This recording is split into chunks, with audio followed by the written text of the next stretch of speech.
Shalom, perkenalkan nama saya Laura Abdiska dengan NIM 243232001, mata kuliah Sejarah Musik, dosen pengampu Ibu Nova Ladi Simanjuntak MPD. Pada video kali ini, saya akan menganalisis sesuai dengan materi sejarah dan perkembangan musik zaman klasik dan romantik. Di sini saya akan menjelaskan sejarah dan perkembangan, latar budaya, struktur dan karakteristik musik klasik sekitar 1750 sampai 1820. Latar sosial budaya muncul di Eropa pada masa pencerahan di mana aliran Enlightenment menekankan akal, kesederhanaan dan keadilan. Dan adapun struktur atau tangga nada dan adapun karakteristik musik. Di sini struktur tangga nada menggunakan tangga nada mayor dan minor yang jelas dengan struktur komposisi yang teratur. Misal sonata, ada juga simfoni dan kuartet.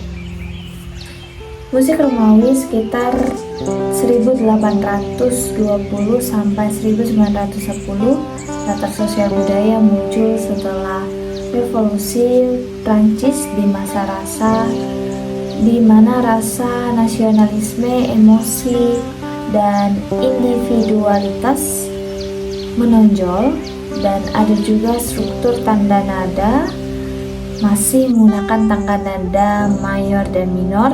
Dan ada pun karakteristik musik, yaitu ada emosional, subjektif, dramatis, dan penuh dengan imajinasi. Di sini pun ada peran dan fungsi musik pada zaman klasik dan romantik. Zaman klasik yang pertama hiburan untuk publik dan kebangsaan seperti konser, dan yang kedua pendidikan. Musik digunakan untuk mengajarkan prinsip-prinsip seni, dan ada juga agama. Musik masih dimainkan di gereja. Dan yang keempatnya ada ekspresi, keseimbangan, dan akal, menggambarkan nilai-nilai pencerahan.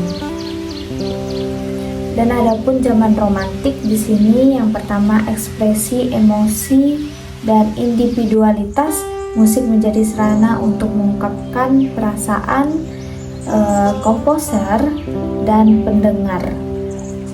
Dan yang kedua, adapun nasionalisme, musik digunakan untuk mengekspresikan rasa cinta tanah air dan identitas bangsa.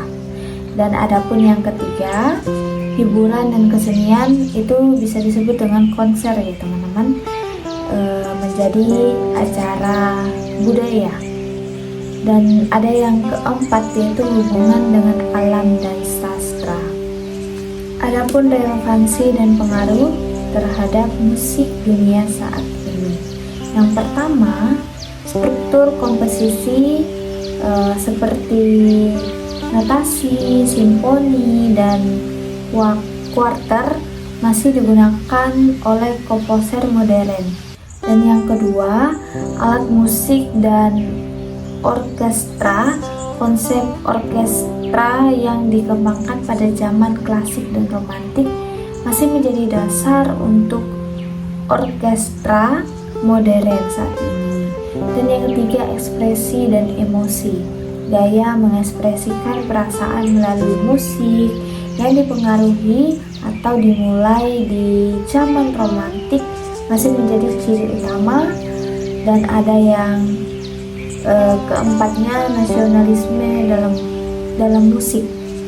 Banyak negara termasuk Indonesia menggunakan musik untuk mengekspresikan identitas nasional. Dan adapun yang kelima, pendidikan musik. Di sini banyak prinsip-prinsip musik klasik romantik seperti tangga nada, harmoni, dan ritme masih menjadi dasar dalam pendidikan musik di seluruh dunia.